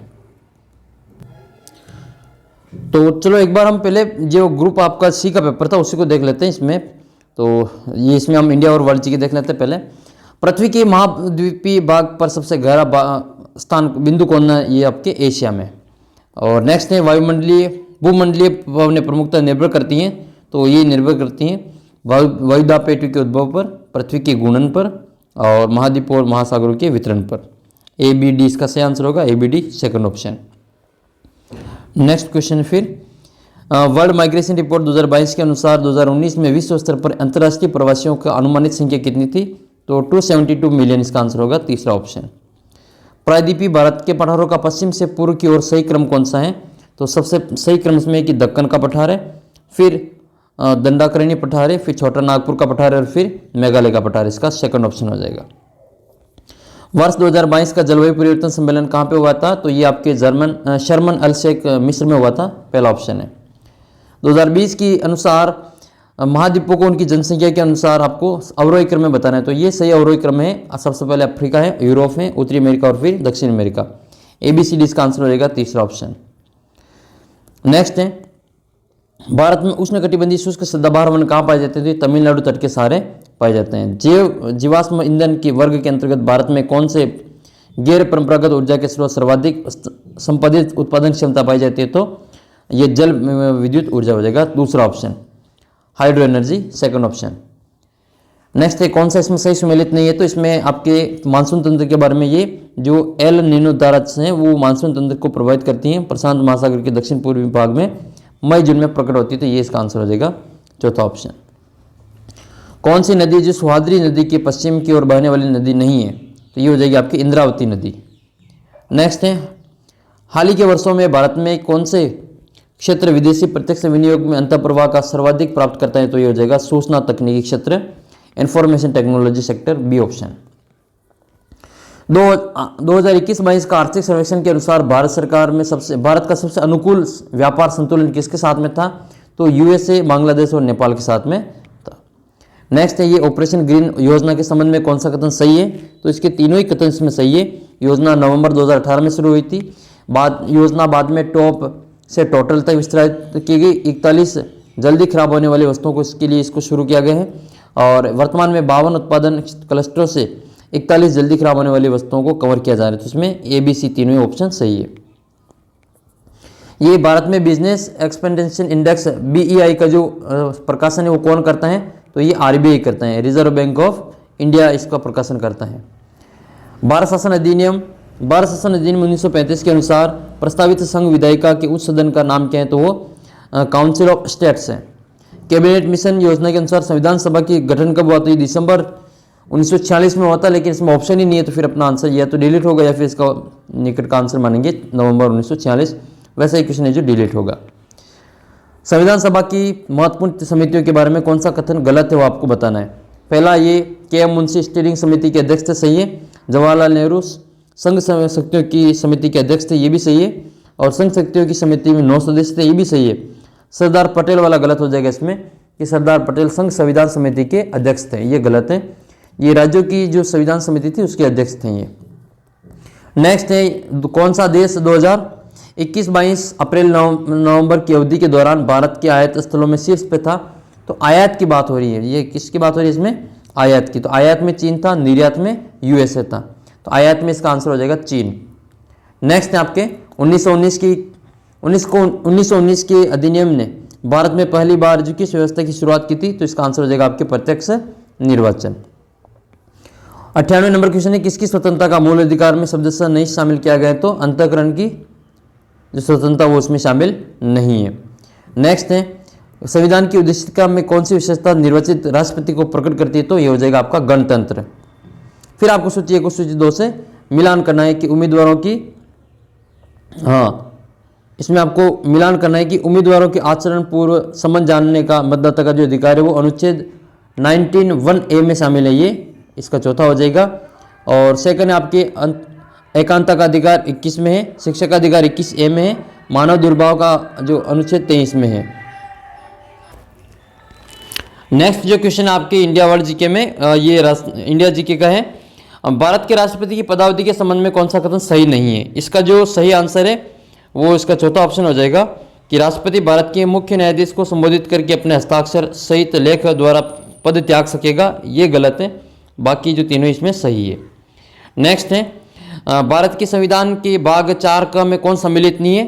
तो इसमें ये वाला जो सेकंड ऑप्शन था कि हमारी राष्ट्रीय भाषा हिंदी का आदर भाव करना भारत के प्रत्येक नागरिक का कर्तव्य होगा, ये इसमें शामिल नहीं है। बाकी प्राकृतिक पर्यावरण की रक्षा करना, हमारी सामाजिक सांस्कृतिक गौरवशाली परंपरा की रक्षा करना और हिंसा से दूर रहना, ये सभी भारतीयों का कर्तव्य है। ये इसमें मौलिक इसमें कर्तव्य में शामिल है भाग 4 क में। किस या फिर किन राजनीति के निर्देशक तत्व सिद्धांतों को भारत के संविधान ने अलग अलग संविधान संशोधन के द्वारा सम्मिलित किया है? इसमें पहला और दूसरा सही हो जाएगा। समान न्याय और निःशुल्क विविधता सहायता और सहकारी समितियों का उन्नयन। तो पहला और दूसरा सही, इसमें 1 और 2। 1955 का जो सम्मेलन हुआ था, ऐतिहासिक एफ्रो एशियन सम्मेलन, ये कहाँ पे हुआ था? तो ये हुआ था आपके बांडुंग सम्मेलन, जो इंडोनेशिया में हुआ था, बांडुंग इंडोनेशिया में। नेक्स्ट है किस संविधान अनुच्छेद के तहत जो भारत का प्रधानमंत्री, राष्ट्रपति और मंत्रिपरिषद के बीच संचार चैनल का कार्य करता है? तो ये अनुच्छेद 78 के अंतर्गत होता है। मिलान करनी आपको सूची 1 को सूची 2 से। एक तरफ आपके पार्टी के नाम है, दूसरी तरफ उसके संस्थापक के नाम है। तो सबसे पहले बात कर लेते हैं इसमें आपके कांग्रेस सोशलिस्ट पार्टी, ये NK गोपालन की है। और एक मिनट इसको हम वापस करते हैं, ये NK गोपालन की नहीं है, ये तो ये पार्टी जो है आपकी आचार्य नरेंद्र देव की है। जनसंघ जो आपके दीनदयाल उपाध्याय है। स्वतंत्र पार्टी के C राजगोपालाचारी हैं और कम्युनिस्ट के आपके फिर ये NK गोपालन है। इस प्रकार से इसका ऑप्शन नंबर 2 इसमें सही आंसर है। नेक्स्ट अब आपके साइको के क्वेश्चन भी हम साथ साथ ही देख लेते हैं। साइको का क्वेश्चन आपके कि शिक्षा मनोविज्ञान नए और हमेशा नए अनुसंधान से संबंधित है। शिक्षा मनोविज्ञान अनुसंधान परिणामों के एकत्रीकरण से बालक की प्रकृति के विषय में बेहतर सूझ प्राप्त करते हैं। अन्वेषण की संशोधित विधियों द्वारा विकास करते हैं। शिक्षा मनोविज्ञान की यह प्रकृति कैसी है? तो यह प्रकृति विकासशील प्रकृति है। इसका आंसर हो जाएगा आपके विकासशील प्रकृति। संप्रति निर्माण में शिक्षा मनोविज्ञान क्षेत्र में किस घटक से संबंधित है? तो ये आपके सीखने की प्रक्रिया से संबंधित है। कॉन्सेप्ट जो फॉर्मेशन है आपके, वो लर्निंग प्रोसेस से संबंध रखता है। फिर आपको मिलान करनी है कौन सा सही सम्मिलित नहीं है। तो इसमें देखो, नगेंद्र सिंह अंतर्राष्ट्रीय न्यायालय की अध्यक्षता कर चुके हैं। हंसा मेहता वाला गलत है। संयुक्त राष्ट्र सुरक्षा परिषद की प्रथम महिला अध्यक्ष ये नहीं थी। अपना आंसर केवल सेकंड ऑप्शन हो जाएगा। तीसरा इसमें सही है, विजयलक्ष्मी पंडित संयुक्त राष्ट्र महासभा की प्रथम महिला अध्यक्ष है। और चिन्मय रजनीनाथ गहर खान ये आपके संयुक्त राष्ट्र आर्थिक एवं सामाजिक परिषद की अध्यक्षता इन्होंने कर ली है। अगला प्रश्न आपके 10वां की 2021 में संघाई सहयोग संगठन के नए सदस्य के रूप में कौन जुड़ा है? तो ये ईरान जुड़ा है। कौन जुड़ा है इसमें? ईरान। नेक्स्ट है आपका इसमें अगला प्रश्न है कि एक बालक बालिका गर्म वस्तु के गर्म होने या फिर उसके नहीं होने के अनुसार अपने मौजूदा व्यवहार में के स्कीम में संशोधन कर लेता है या फिर कर लेती है। तो जीन पियाजे के अनुसार उदाहरण संज्ञानात्मक विकास की कौन सी प्रक्रिया से संबंध रखता है? तो इसका आंसर हो जाएगा एकोमोडेशन, जो संतुलन का एक भाग, अनुकूलन का एक भाग होता है। इसका आंसर है तीसरा ऑप्शन, अनुकूलन, एकोमोडेशन। नेक्स्ट है अधिगम। कौन से जो अधिगम की जो सोपान की है उसकी उच्चतम अवस्था के अंतर्गत आती है, जो रॉबर्ट गेने के द्वारा प्रतिपादित है अधिगम सोपान की, ठीक है। तो उसके अंतर्गत कौन सी है जो उच्चतम अवस्था के अंतर्गत आता है? तो सबसे उच्चतम इसमें आएगा समस्या समाधान अधिगम। नेक्स्ट आपके नैतिक विकास के प्रश्नों को सही अथवा गलत संबंधी निर्णय के सम्मिलन चिंतन प्रक्रिया क्या कहलाती है? तो ये जो आपके मॉरल डिलेमा वाला है, नैतिक दुविधा वाला। हिंज की नैतिक दुविधा आपने पढ़ी होगी, वो उसी से संबंधित है। ब्रिंज की संवेग विकास की स्कीम व्यवस्था के अनुसार बालकों में ईर्ष्या सर्वप्रथम कौन से आयु में प्रकट होती है? तो बालकों में ईर्ष्या जो सबसे पहले प्रकट होती है ब्रिज के अनुसार वो 18 माह की उम्र में प्रकट होती है। व्यक्तित्व मापन की एक तकनीक में कर्ता को अनेक चित्र दिखाकर जो दृश्य पर आधारित पात्रों पर विचार और भावनाओं पर एक कहानी बनाने को कहता है। तो यह तकनीक कौन सी है? तो यह आपके प्रक्षेपी, प्रोजेक्टिव मेथड के रूप में इसको जाना जाता है, टेक्निक के रूप में इसको जाना जाता है, प्रक्षेपी। एक व्यक्ति चिकित्सक बनना चाहता है लेकिन अपर्याप्त अक्षमता के अवरुद्ध हैं, तो इसलिए उसने प्रयोगशाला तकनीशियन बनना चुनना है। तो उसके द्वारा जो अपनाई गई समायोजन की प्रक्रिया वो कौन सी है? तो इसका आंसर हो जाएगा आपके प्रतिस्थापन, सब्स्टिट्यूशन इसका आंसर हो जाएगा। तीसरा ऑप्शन है प्रतिस्थापन। नेक्स्ट है अल्बर्ट के अवलोकन अधिगम सिद्धांत के अनुसार बाह्य प्रेरक के प्रतिनियुक्ति प्रेरक कौन सी जो प्रक्रिया से संबंधित हैं, तो ये आपके अभिप्रेरणात्मक से संबंधित हो जाएगा। सेकंड ऑप्शन है आपके अभिप्रेरणात्मक। नेक्स्ट है कौन सा है जो अधिगम के धनात्मक स्थानांतरण में मदद नहीं करता है, तो ये तीनों ही तो करते हैं, पहला दूसरा और तीसरा ऑप्शन, ठीक है। लेकिन इसका जो चौथा ऑप्शन आपके कि स्वयं हेतु रटना अधिगम, तो रटना अधिगम है जो धनात्मक स्थानांतरण को मदद नहीं करेगा, इसका आंसर आपके चौथा हो जाएगा। फिर आपके नेक्स्ट क्वेश्चन है कि निम्नलिखित में से कौन सा स्टर्नबर्ग के त्रितंत्री बुद्धि सिद्धांत के संगठनात्मक उप सिद्धांत का एक घटक नहीं है, तो ये इसका आंसर हो जाएगा आपके सृजनात्मक घटक, सेकंड ऑप्शन। नेक्स्ट है आपके 20 नंबर है कौन सा टॉरेंस के सृजनात्मक चिंतन शाब्दिक परीक्षण का एक उप परीक्षण नहीं है, तो इसमें ये नवीन संबंध नहीं होगा, बाकी तीनों इसके ये उप परीक्षण है। नेक्स्ट है एक बालक के व्यवहार में विचलन और असामान्य प्रतिक्रियाओं उसके अपने अभिप्रेरकों और अंतर्नोद की संतुष्ट करता है, संतुष्ट करने में असमर्थता की परिणाम स्वरूप होती है, तो कुसुमायोजन का यह कारक कौन सा है, तो यह आपके मनोवैज्ञानिक कारक है। नेक्स्ट है व्यक्ति का संवेग और उसके व्यवहार को प्रभावी तरीकों से नियामक जो सामाजिक परिस्थितियों में सफल आबंधन को उच्चतम बनाता है, कौन सी विशेषताएं आपके संवेगात्मक जो इमोशनल इंटेलिजेंस होती है EI, वो उससे संबंध रखता है। नेक्स्ट आपका 23 नंबर क्वेश्चन है एक शिक्षक विषय वस्तु संवर्धन कार्यक्रम की योजना बना रहा है। विषय वस्तु संवर्धन कार्यक्रम की योजना प्रतिभाशाली बालकों के लिए, गिफ्टेड चिल्ड्रन के लिए बनाई जाती है, तो इसका आंसर हो जाएगा आपके प्रतिभाशाली अधिगमकर्ता। अभिप्रेरणा क्या है, तो इसमें से सही उदाहरण बताना है आपका अभिप्रेरणा का, तो ये तीसरा ऑप्शन इसमें सही आंसर है। रीटा ऊर्जित है, उच्च लक्ष्य निर्धारित करती हैं और यथेष्ट प्रयास को बनाए रखती हैं और फिर बाद में जो A+ ग्रेड बना लेती हैं, A ग्रेड बना लेती हैं, ये इसका सही उदाहरण है। नेक्स्ट आपके चुनौतीपूर्ण और कठिन निष्पादन में प्रवीणता संतुष्टि प्राप्ति की प्रत्याशा क्या कहलाती है, तो इसको अचीवमेंट मोटिवेशन कहते हैं, यानी कि उपलब्धि अभिप्रेरणा कहलाती है। नेक्स्ट आपका 26 नंबर क्वेश्चन है कौन सी अभिवृत्तियाँ की विशेषता नहीं है, तो इसमें अभिवृत्तियाँ जन्मजात होती हैं, ये इसकी विशेषता नहीं है। वैसे आपको इस क्वेश्चन में डाउट हो तो आप कमेंट करके बताना कि अर्जित होती है या फिर जन्मजात होती हैं, इसी में डाउट है, बाकी तो सारा क्लियर है। 27 नंबर है किस उपचारात्मक प्रविधि के अंतर्गत मनोचिकित्सा एवं परामर्श के द्वारा बाल अपराधी को सूझ एवं समझ उत्पन्न करके अपराधी व्यवहारों को कम किया जाता है, तो इसका आंसर हो जाएगा आपके पुनर्वास। नेक्स्ट है स्व को परिभाषित करना है, तो सबसे उत्तम परिभाषा कौन सी है, तो तीसरी इसकी उत्तम परिभाषा है स्व को स्वयं के आंतरिक विचारों, भावना और क्रियाओं के रूप में परिभाषित करना स्व की सबसे अच्छी परिभाषा इसमें होगी। तो अब तक तो हमने जो पेपर सॉल्व किया था वो आपका ग्रुप C का पेपर था, जो कि फर्स्ट शिफ्ट में हुआ था, ठीक है। अब हम जो पेपर सॉल्व करें आपके ग्रुप D का पेपर, जो कि शाम की पारी में मैथ सॉल्व के हुआ था, सेकंड ग्रेड का पेपर। तो पहले हम इसमें राजस्थान जीके के क्वेश्चनों को कवर कर लेते हैं, फिर बाकी के प्रश्न भी इसमें देखेंगे। तो सबसे पहला प्रश्न आपके सामने इस प्रकार है कि किन जिलों में मिश्रित पतझड़ वन पाए जाते हैं, तो मिश्रित पतझड़ वन जो पाए जाते हैं आपके उदयपुर, कोटा, बूंदी और चित्तौड़गढ़ जिले में पाए जाते हैं। अगला प्रश्न आपके बरखान जो पश्चिमी राजस्थान में कौन से क्षेत्र में पाए जाते हैं, तो ये पाए जाते हैं ओसिया जोधपुर में, बालेरी चूरू में और देशनोक बीकानेर में। ABC इसका सही आंसर होगा, ABC ऑप्शन नंबर 4 इसका करेक्ट आंसर है। राजस्थान के किस जिले में दक्षिण पश्चिम मानसून सामान्यतः 1 जुलाई से पहले आ जाता है, तो ये पाली जिला इसका आंसर हो जाएगा, पाली। एक नदी के बारे में आपको विचार करना है कि वह नदी कौन सी है, जो कोटड़ा उदयपुर से उद्गमित होती हैं। हथमती, मेसवा और वैतरक इसकी सहायक नदियाँ हैं। यह नदी केवल राजस्थान में 45 किलोमीटर ही प्रवाहित होती हैं, तो ये साबरमती की बात हो रही है, आंसर हो जाएगा इसमें साबरमती, जो कि उदयपुर से उद्गमित होती हैं। हथमती, मेसवा, वैतरक इसकी सहायक नदियाँ हैं और 45 किलोमीटर की राजस्थान में लंबाई है।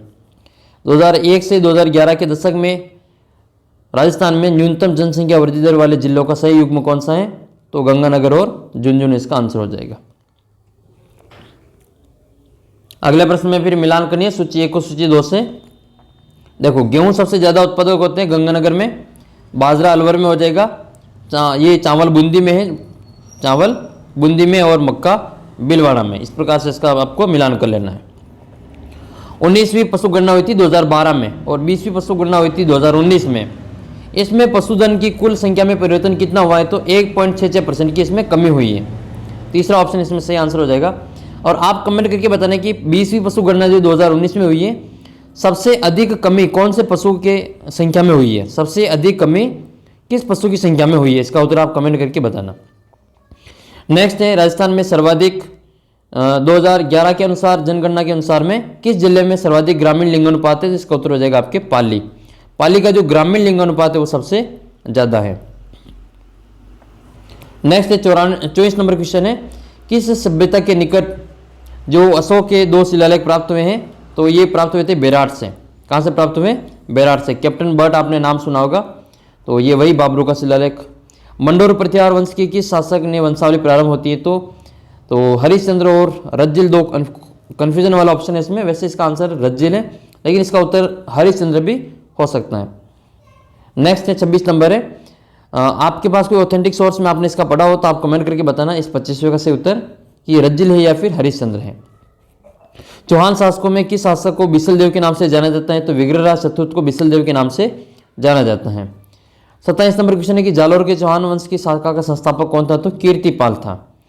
नेक्स्ट है कौन सा सुमेलित नहीं है पर्यटन केंद्र स्थिति, ये लालगढ़ आपके जैसलमेर में नहीं आता है, लालगढ़ तो आपके बीकानेर में आता है, तो इसका आंसर आपके फर्स्ट हो जाएगा।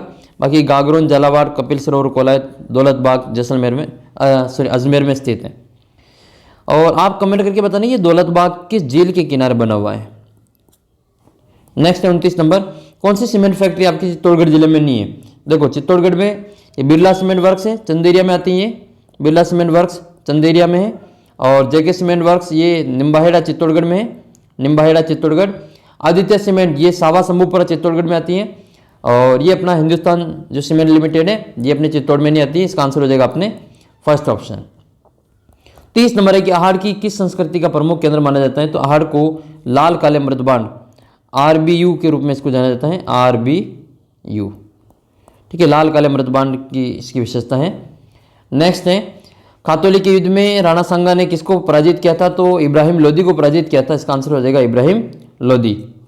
नेक्स्ट है अच्छा खानवा के युद्ध में जो हसन खां मेवाती थे वो इनका संबंध कौन से जिले से था, हसन खां मेवाती ये किस जिले से संबंध रखते थे। और एक है आपके हकीम का सूरी, तो हकीम का सूरी ने किस युद्ध में भाग लिया था, हकीम खां सूरी ये किसके सेनापति थे, आप कमेंट करके बताना। दोनों कन्फ्यूजन करते हैं, ये हसन खां मेवाती जो कि राणा सांगा सिख के पक्ष में लड़े थे, और ये कहाँ के थे आप ये बताना। एक हकीम खां सूरी हैं जो किस युद्ध में लड़े थे और किसकी ओर से लड़े गए थे, किसकी सेना का नेतृत्व इन्होंने किया था। अगला प्रश्न आपके सामने इस प्रकार है कि राजस्थान मध्य भारत सभा की जो दूसरा अधिवेशन है 1919 में कहाँ पे हुआ था, तो ये अमृतसर में हुआ था। 1939 में किशनगढ़ प्रजामंडल की स्थापना किसके प्रयासों से हुई, तो कांति चंद चौथानी के प्रयासों से हुई। अमीर खुसरो की किस रचना में चित्तौड़ पर अलाउद्दीन खिलजी के आक्रमण का वर्णन मिलता है, तो खजानुल फुतूह में मिलता है। 2018 में भी ये क्वेश्चन सेम सेकंड ग्रेड में पूछा जा चुका है। नेक्स्ट है किस प्राचीन शिलालेख के जालोर को किस नाम से जाना जाता था, तो प्राचीन शिलालेखों की बात हो रही तो उसमें आपको जाबालीपुर करना है इसमें, जबकि ये अगर पूछता है कि अलाउद्दीन किसने नाम क्या रखा था तो फिर जलालाबाद करते, लेकिन ये तो आपके प्राचीन शिलालेख की बात हो रही तो आपके जाबालीपुर हो जाएगा। 18 शताब्दी की विद्रोह के समय नीमच का जो सैनिक अधिकारी था वो कौन था, तो ये कर्नल एबॉट हो जाएगा। नेक्स्ट है चिल्ला टीला किस दुर्ग का पूर्ववर्ती नाम है, तो चिल्ला टीला जयगढ़ किले का पूरा नाम है। कौन सा चित्रकार बीकानेर शैली में संबंध नहीं रखता है, तो साहिब राम हो जाएगा। साहिब दिन तो है लेकिन साहिब राम यहाँ पे नहीं है। कान में पहने जाने वाला आभूषण कौन सा है, तो सुरीलिया जो आभूषण वो कान में पहना जाता है। एक प्रश्न का उत्तर आप और कमेंट करेंगे कि नौगरी आभूषण कहाँ पहना जाता है, एक तो नौगरी आभूषण है, एक नेवरी आभूषण है।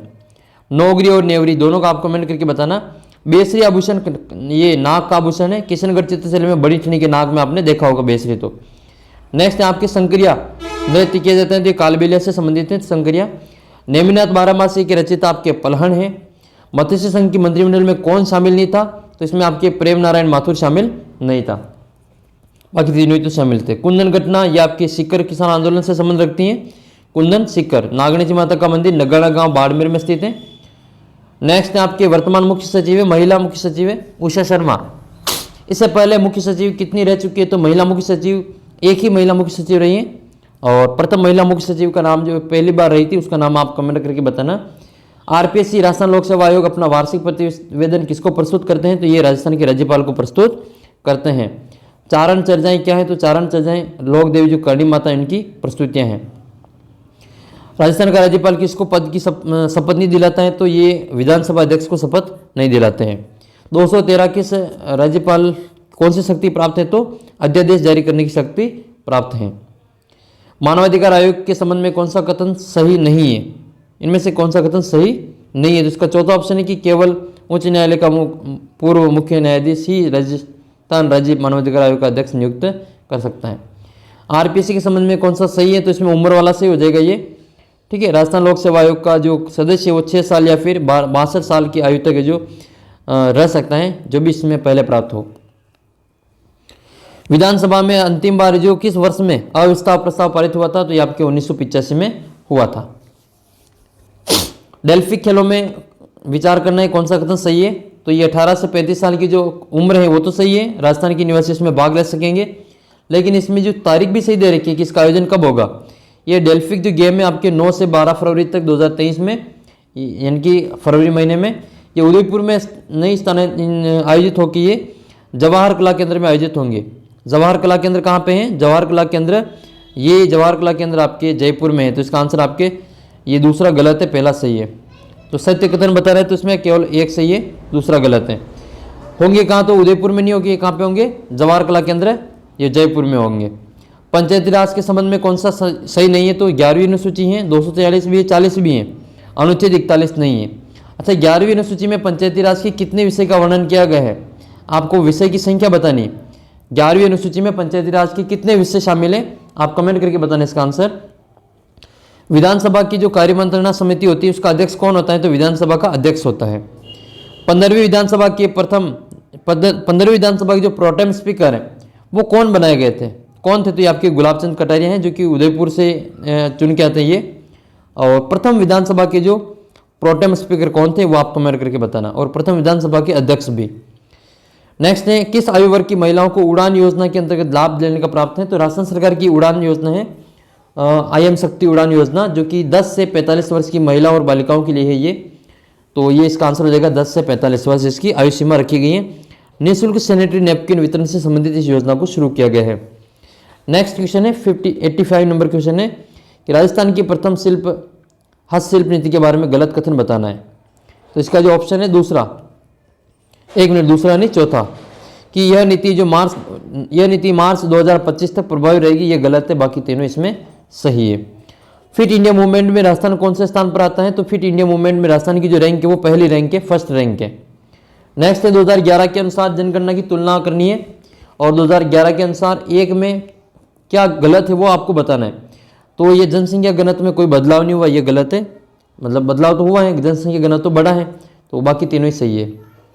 नेक्स्ट आपके राजस्थान सरकार की बेटी बचाओ बेटी पढ़ाओ योजना का जो अभियान है उसका ब्रांड एम्बेसडर कौन है? तो ये है आपके अवनी लेखरा। और अवनी लेखरा जो खेल हैं वो पैरा निशानेबाजी से संबंध रखते हैं ये। तो इसका आंसर हो जाएगा आपके जयपुर से संबंध है ये, और ये बेटी बचाओ बेटी पढ़ाओ की ब्रांड एम्बेसडर है। नेक्स्ट है राजस्थान विधानसभा का डिजिटल म्यूजियम का नाम क्या रखा गया है? तो इसका डिजिटल म्यूजियम का नाम है वो पॉलिटिकल नैरेटिव म्यूजियम है ये, जो कि भारत का पहला म्यूजियम होगा ये। विश्व की कितनी प्रतिशत जनसंख्या उत्तरी गोलार्ध में निवास करती है? तो ये लगभग विश्व की 80% जनसंख्या उत्तरी गोलार्ध में निवास करती हैं। कौन सा सही नहीं है? तो देखो जम्बूरी के बारे में ये पहला ही कथन इसमें असत्य हो जाएगा कि जम्बूरी का जो आयोजन है 1956 में तो हुआ था, लेकिन ये अजमेर में नहीं हुआ था। ये कहाँ पे हुआ था? 1956 में ये जयपुर में हुई थी। दूसरी बार जो मौका दिया गया वो आपके 18वीं जम्बूरी का मिला है, और 67 साल बाद इसको मेज़बानी करने का मौका मिला है राजस्थान को। तो ये 18वीं जम्बूरी जो हुई थी पाली रोहट में हुई थी, सही बात है ये। शांति के साथ प्रगति इसका सही वाक्य है, और 67 साल बाद जो मेज़बानी करने का अवसर राजस्थान को मिला है। तो ये इसका ऑप्शन नंबर 1 गलत है इसमें, कि इसका जो आयोजन है वो अजमेर में हुआ था। अजमेर में नहीं हुआ था, कहाँ पे हुआ था? ये हुआ तो 1956 में ही, लेकिन वो कहाँ पे हुआ था? जयपुर में हुआ था। नेक्स्ट है किन्हीं राजस्थानी भाषा साहित्य अकादमी पुरस्कार युवा पुरस्कार 2022 दिया गया? तो ये आशीष पुरोहित हो जाएगा। इनकी रचना आप कमेंट करके बताना कि आशीष पुरोहित की किस रचना को राजस्थानी भाषा का साहित्य युवा अकादमी युवा पुरस्कार इनको दिया गया है। नेक्स्ट है हाल ही में कौन सा बोर्ड का गठन जो राजस्थान सरकार के द्वारा नहीं किया गया? तो राजस्थान राज्य सहकारी बोर्ड का गठन नहीं किया गया। बाकी चर्म शिल्प कला विकास बोर्ड का गठन किया गया है, राज्य रजक कल्याण बोर्ड का गठन हुआ है, और राज्य महात्मा ज्योतिबा फुले बोर्ड का गठन भी हुआ है। लेकिन ये जो पहला ऑप्शन आपके कि राजस्थान राज्य सहकारी बोर्ड का गठन हुआ है, ये गलत है। जनसंख्या प्रदर्शन के आधार पर किस नियंत्रण हेतु किस देश ने त्वचा के रंग के आधार पर नीति अपनाई है, तो ये हो जाएगा यूएसए। पूर्वांचल की जो पहाड़ियों का जो क्रम है वो आपको इसमें बताना है, तो एडीबीसी इसका सही आंसर होगा। बेरल एडीबीसी इसका सही आंसर है। नेक्स्ट है, इसमें आपको मिलान करनी है। तो सबसे पहले बात करते हैं इसमें डियो गार्सियो द्वीप जो कि आपका हिंद महासागर में है। डियो गार्सियो द्वीप कहाँ पे, ये हिंद महासागर में। कैनारी द्वीप, तो ये कैनारी द्वीप जो है वो अंध महासागर में, कहाँ पे, ये अंध महासागर में। और न्यूब्री द्वीप ये आर्कटिक महासागर में, और गेलोसेप द्वीप आपके प्रशांत महासागर में है। नेक्स्ट है, कौन सी भूमंडलीय हवा या पवन नहीं है, तो ये हो जाएगी आपकी मानसूनी हवाएं। कौन से वर्ष में संयुक्त राष्ट्र संघ द्वारा टिकाऊ विकास के लक्ष्य अपनाए गए थे, 2015 में अपनाए गए थे। कौन सा है जो पश्चिमी भारत में अपतटीय तेल क्षेत्र नहीं है, तो बसीन हो जाएगा इसका आंसर, बसीन। खाद्य तेल उत्पादन के संबंध में कौन सा कथन सही है, तो इसमें आपके पहला और दूसरा दोनों सही है। उत्तर पूर्व मानसून के माध्यम से भारत में अक्टूबर दिसंबर महीने में 75 सेंटीमीटर की उच्चतम मौसमी वर्षा कोरोमंडल तट के सहारे होती हैं। पेनगंगा वैनगंगा किसकी सहायक नदियाँ हैं, तो गोदावरी की सहायक नदियाँ हैं। सुंदरी वन प्रजाति है, तो ये मैग्रोव वनों की प्रजाति है, सुंदरी मैग्रोव वन। आर्थिक सर्वेक्षण के अनुसार इसमें कौन सा कथन सही है, इसमें आपके पहला ऑप्शन जो है वो इसमें सही है कि भारतीय फार्मास्यूटिकल उद्योग फार्मास्यूटिकल उत्पादन मात्रा के अनुसार विश्व में तीसरे नंबर पे ये सही है, ये सेकंड वाला गलत है इसमें। नेक्स्ट है चंडीगढ़ वाला जो सवाल था, उसमें आपके चंडीगढ़ के दोनों ही ऑप्शन इसमें सही है। ये दोनों ही कथन जो दे रखे हैं वो दोनों ही सही है, 1 और 2 सही है। ये आपका अगला प्रश्न है, किस 2020-21 और 21-22 के दौरान उच्चतम एफडीआई इक्विटी अंतर्प्रवाह आकर्षित किया है, तो ये आपके सॉफ्टवेयर हार्डवेयर तकनीक हो जाएगा, सी वाला ऑप्शन। नेक्स्ट क्वेश्चन आपका ये कि आपको कालानुक्रम भारत के संवैधानिक विकास का कालानुक्रम बताना है, तो इसमें आपका ए बी सी और डी इस प्रकार से हो जाएगा, ABCD सेकंड ऑप्शन। विभाजन के उपरांत पुनर्गठित संविधान सभा में BR अम्बेडकर का किसका प्रतिनिधित्व करते थे, ये बंबई का प्रतिनिधित्व करते थे। कौन सा देश भारत का 2021-22 सबसे बड़ा व्यापार साझेदार रहा, तो वो होगा आपका USA, ठीक है, संयुक्त राज्य अमेरिका। 1935 में अधिनियम में किस व्यवस्था को समाप्त किया गया था, तो प्रांतों में द्वैत शासन। किस अधिनियम में प्रांतों में उत्तरदायी शासन की स्थापना का प्रयास किया गया, तो ये 1919 में। कौन इसमें से प्रारूप समिति का सदस्य नहीं था, तो HC मुखर्जी इसमें आंसर होगा। भारत के जो संविधान का अनुच्छेद है 15(1), इसमें राज्य को अपने नागरिकों के साथ कुछ निश्चित आधार पर विभेद का प्रतिषेध करता है, इसमें कौन सम्मिलित नहीं है, तो इसमें होगा आपके नस्ल। नेक्स्ट है आपके इसको सुमेलित करना है, तो सबसे पहले आपके इसमें पर्यावरण की रक्षा ये अनुच्छेद 51(7) में है।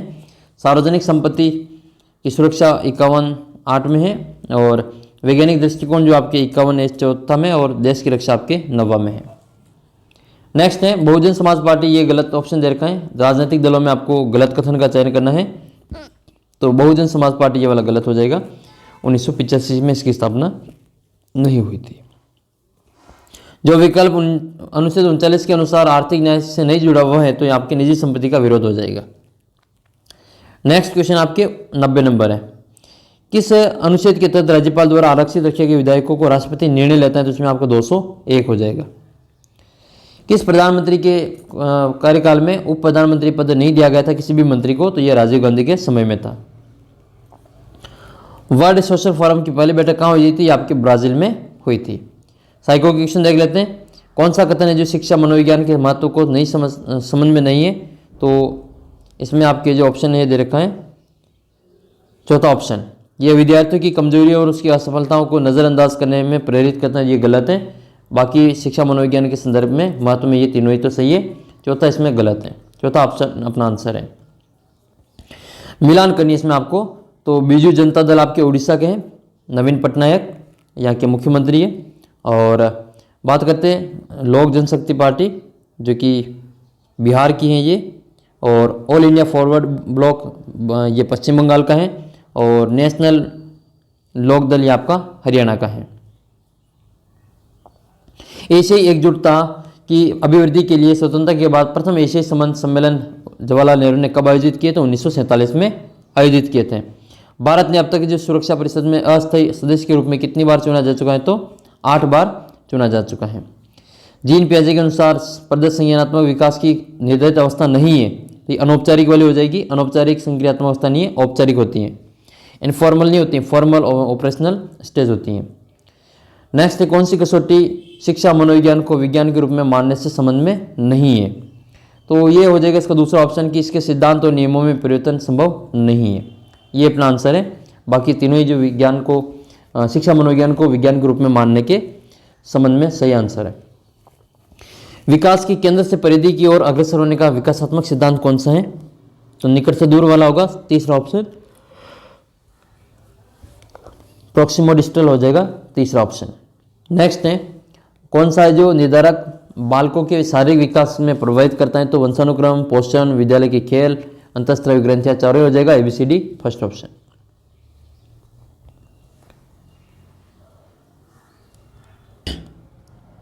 फिर आपका नेक्स्ट क्वेश्चन है ये, आलपोर्ट के अनुसार शील गुण जो उन चारित्रिक प्रवृत्तियों का प्रतिनिधित्व करते हैं जिनका उपयोग आमतौर पर किसी व्यक्ति का वर्णन करने के लिए किया जाता है, तो ये आपके होगा केंद्रीय शील गुण।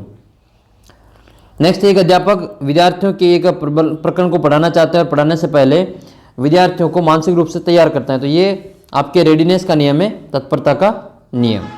नेक्स्ट आपके 5E में किस सोपान के शिक्षार्थी सीखी हुई अवधारणा को अन्य संबंधित अवधारणाओं के साथ जोड़ते हुए अपने ज्ञान को समझ का उपयोग करते हुए वास्तविक संसार से करता है? तो ये हो जाएगा आपका ऑप्शन नंबर 1 विस्तार। नेक्स्ट है, पुनर्बलन संबंधी मजबूती शक्ति को बढ़ा देता है, जबकि दंड जो होता है वो आपका शक्ति को पुष्ट संबंधी कुछ भी नहीं करता है। अधिगम का यह नियम कौन सा है? तो साहचर्य स्थानांतरण का नियम। रोहन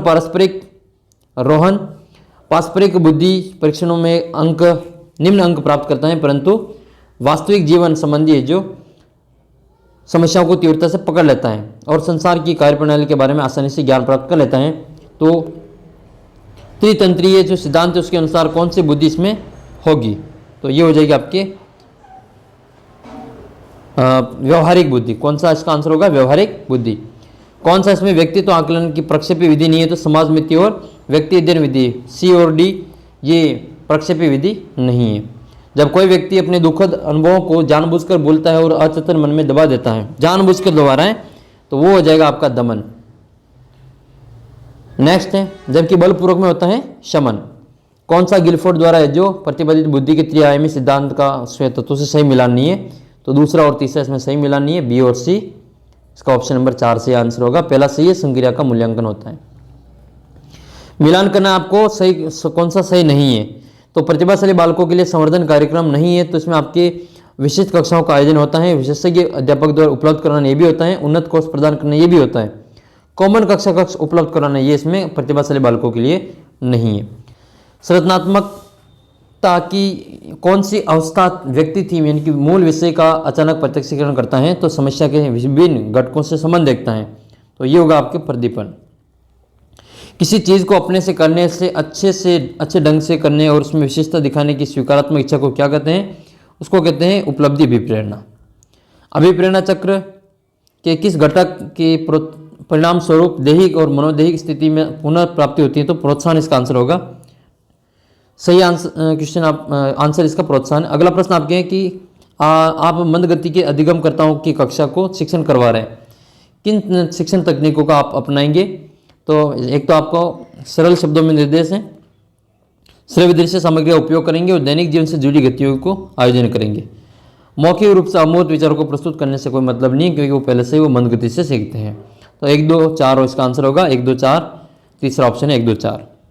अभिवृत्ति के संबंध में कौन सा सही नहीं है? इसमें से कौन सा सही नहीं है? तो इसका आंसर हो जाएगा आपके A, B और D।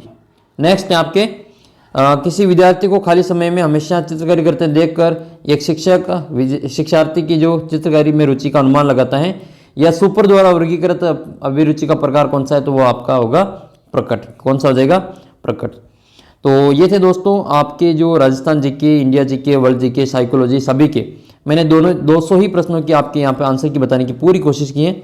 और 200 ही प्रश्नों की लगभग आपको हो सकता है कि 4-5 क्वेश्चन में आपको डाउट हो तो आप ज़रूर कमेंट करके बता सकते हैं, क्योंकि 100% श्योर कोई नहीं हो सकता है। आरपीएससी भी कई बार जो प्रश्नों के आंसर गलत मान लेती है, तो हो सकता है कि कई प्रश्नों के उत्तर आपको डाउट लगे, तो आप कमेंट करके ज़रूर बताना कि कौन कौन से प्रश्न हैं जो डाउटफुल है। और इसी प्रकार के और वीडियोज़ देखने के लिए, आरपीएससी और आरएसएसबी बोर्ड के ओल्ड पेपर देखने के लिए आप चैनल को सब्सक्राइब कर लें। मैं आपके सभी पेपर यहाँ पे अपलोड करूँगा, आप चैनल को सब्सक्राइब करके देख सकते हैं। और आपने 1 घंटे 5 मिनट तक 1 घंटे और 5 मिनट तक इस वीडियो को देखा सुना, इसके लिए बहुत बहुत आभार और धन्यवाद। आप इसी प्रकार अपना स्नेह, प्रेम, सहयोग और अपनी तैयारी को निरंतर बनाए रखें। दोस्तों मिलेंगे आपको अगले वीडियो में एक नए अपडेट के साथ में, एक नई वीडियो के साथ में, इसी प्रकार आरपीएससी या फिर आरएसएसबी बोर्ड के ओल्ड पेपर के साथ में। तब तक चैनल को सब्सक्राइब कर लीजिए और टेलीग्राम ग्रुप आप ज्वाइन कर लेना, इसकी पीडीएफ आपको वहाँ पे मिल जाएगी। टेलीग्राम ग्रुप आप इसको ज़रूर ज्वाइन करें। तो दोस्तों मिलते हैं आपको अगले वीडियो में, तब तक जय हिंद, जय भारत।